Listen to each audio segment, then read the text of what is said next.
What's up, guys? This is Rezones, and welcome to Flash Trash, where we look at some of the worst, the dumbest, the most stupid, the most ugly Flash Player games on the internet. So, the game we're looking at today, you ask? Ninja and Brango. No caps and girl, by the way. The first thing I want to get on my system are these ninja masks, or I that's what it's supposed to be, right? It looks like they're made of the Michelin Man after they dipped him in a pool of tar or something. And what's the girl's mouth all about? Is she sad? Is that a smirk? Is she neutral? What's it conveying? It's just scribbled on. It's just scribbled a random line. He said thumbs up to her and called it her mouth. Oh, and then these menu buttons, he just slapped the text on, just like, I don't know if you guys can see it well, but it's just not a land at all. I love it. Click and story will begin. Wait a sec. Is that ninja using a plank? Yep, you have ninja. He is defender of blind girl. Wow, pure English. So basically, you have ninja, and its goal is to defend the blind girl from the incoming enemies, which is kind of basic, but it's all automatic. And the only thing you can do is collect the coins and cast the girl's spells. There is a shop where, in generic online game fashion, you're able to upgrade Ninja or Annie. That's your Oriental Japanese name, Annie. You could have chose something like just living at my name during out to Sakura or Rico or Ayami, but you chose a generic English name, Annie. How about I take an actual close look at the blind girl? She appears to be wearing some wizard robe. What? And then it's combined with one of those straw hats that they used to wear back in the day, and a blindfold, which is probably the only thing making her blind. And what's with this pose? Is she praying? Who would do this pose? Is it some kind of worship thing? Anyways, you're able to get up to 3 ninjas, and each ninja has 3 upgrade choices. The weapon, the armor, and the utility, which is just the helmet. And these weapon names: Mace of Courage, Hatchet the Forester, Axe Butcher, Katana of Shinobi, Hammer of Justice, Poleaxe of Destruction, Sword of Champions. My honest favorite is Hatchet the Forester. It sounds like a bloody serial killer. I also don't imagine a ninja using any of the weapons mentioned here except for the katana. Ugh, what am I talking about? I always imagine a ninja wearing a baseball glove for a helmet, using a plank with nails in it to kill off scarecrow bandits. The ninjas have 2 attack modes: aggressive and defensive. Aggressive, he just goes straight up to enemies, and defensive, he waits for them to get to the girl before he hits them. We're gonna do comparison, okay guys? First up, aggressive mode. Alright, so you see there? As soon as on aggressive mode, he just goes straight to the enemies. But in defensive mode, as you see here, he only goes up to them when they're close to the blind girl. And by the time he's killed the green boy, the girl's taken 2 hits. Just like how she did in the aggressive mode. So, is there the same amount of threat as in the aggressive mode? And in the so-called defensive mode? And why are they defending the blind girl in the first place? Like, is it an escort mission where they have to take her to the village at the end of the game? Is she a relative to them, or what's the plot? Like, all it says is story will begin, and nothing is explained except for the you have ninja stuff. Anyways, after a couple more repetitive defense levels, we go on to fighting inflatable sumo outfits and just cliche old cartoon cyclops bats or whatever the hell. And they make the same stock death sound effects as the other enemies do in this town.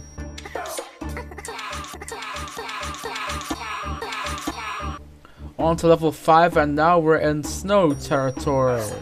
Yay! And this build really shows how much of a nuisance the Cyclops bats are, cause the ninjas have to jump at them, which means it takes more time to get a hit on them, which means more damage to the blind girl. Another yay. Anyways, Ray is next on our Michelin Man ninja lineup. Okay, this is much better. And the new ninja just died. Yay! Aren't ninjas supposed to be fast? Like, can you attack faster than this, please? It's like all they did was look up what's Japanese and then put it in the game. Just like, oh, ninja, that's Japanese, just throw it in there. And straw hats, just throw it in there. Sumos, yeah, why not? Cyclops bat, whatever, just go get in there. Now my ninjas have armor, which allows you to take an extra hit, as indicated by the yellow square above your health bar. And Ray now has another straw hat, or as it calls it, a casa. That's not its name. On to level 8, where we have Mohawk geeks with a shuriken weapon. It's like a last minute attempt to add ninja to it. It's just like, what is this guy? It has nothing to do with ninjas or samurai. Wait, but he had shurikens. Oh, I'm sorry for bothering you. Basically, this guy is what makes the wind spell handy, because he has the highest range of all of them because he throws a shuriken at the blind girl. Probably the biggest threat to the blind girl, but it can still be easily dealt with thanks to the wind. And we're back to plain old grass again. I swear, at least like this, snow and grass are the only two terrain types. It gets boring very quick. A couple levels later, and we're fighting witches, which are just slower Cyclops bats. It's like you could have wasted less time making an enemy by just making the Cyclops bat like just slightly slower. Maybe a bit faster on the jumps, please. Sorry, are you gonna attack? There's another enemy. Finally, I feel like come on. There's a witch right there. Can you help the bloody dude? Look again. Did you see that?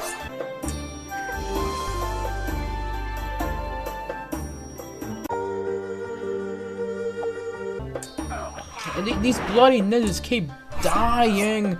I really need to start healing them. Alright, level 13 and we're back to snow, and I don't think it's a ninja anymore. I should probably heal him up now. It's too late because the girl just died. This bloody game relies both on strategy and grinding. It really has you on your toes. Like, not only do you sit around playing the same level over and over again just to get enough money to upgrade and finally survive it, but you also have to rely on these spells a lot. Like, it gets intense yet boring at the same time.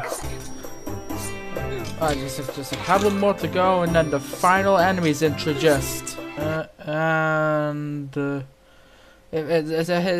think it's trying to be a samurai, but they kind of wanted to do like a gladiator-like look. What? The only thing special about him is him being the strongest here, doing lots of damage. He's got that like ninja armor block hit thing. He's just a powerful boy. I also got the girl's last spell, the Fallen Stones, and it's kind of got a delay to it, but it basically just kills every enemy on the screen. That's basically it. Oh, and I also got the last ninja, which apparently costs more than the last one, even though it's the exact same thing. Like, why? Now, outside of the ninja's upgrades, I've basically showed you everything this game has to offer. So basically, I'm just gonna skip to the final stage, guys. Alright, you ready? And now my ninjas are in like just bloody super golden armor. And this final level, boy, it took a good few tries to get right. Basically, it just throws enemies at you non-stop. Like it's like literally like at least 10 on screen right now, and like the only thing that's good at stopping them is the bloody falling stones. It's bloody awful. And boy, oh boy, this final bit with the samurai, whatever. Like literally, it literally just tests how much money you have left. Because if you don't have enough, you'll not have enough to heal them or use falling stones. Because if you don't, your goal's just meat. Alright, I think I've got it pretty good this game. I'm just gonna use some of my fallen stones to take away their block, and then just gotta heal them up, and then better use that wind real quick just in case my girl is dead meat. Oh, well, great. Like when both ninjas are dying and these bloody sumos are in the way. Anyways, after like tens of thousands of tries to do this, I finally get to the ending of Ninja and the Blind Girl. In 3, 2, 1. Congratulations! You win! To be continued. Why did she take the blindfold off at the end of the game? Like, Is it like a seal or something? Is it a curse that if she doesn't get to the end of the village or whatever, she can't take it off? Once again, the only thing that's explained is that you have ninjas and they're the defender of the blind girl. Like, it's just a mess. I can't take this anymore. Anyways, Ninja Blind Girl 2 is a definite improvement over the original. Like, it has an actual storyline now, and she has the blindfold on again. I'm not going over this again. Basically, the story is that the Emperor's been kidnapped by the evil panda, and you gotta save him. Great panda ears, by the way.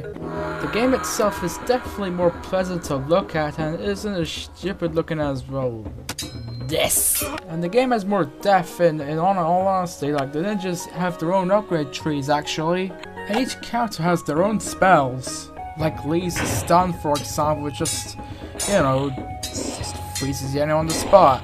The blind girl still doesn't have a death animation though, but at least they're not as shameful enough to just go cut straight to the lose screen. But if you dare play Ninja and Blind Girl, play the second one. Please. That's it for this episode of Flash Trash.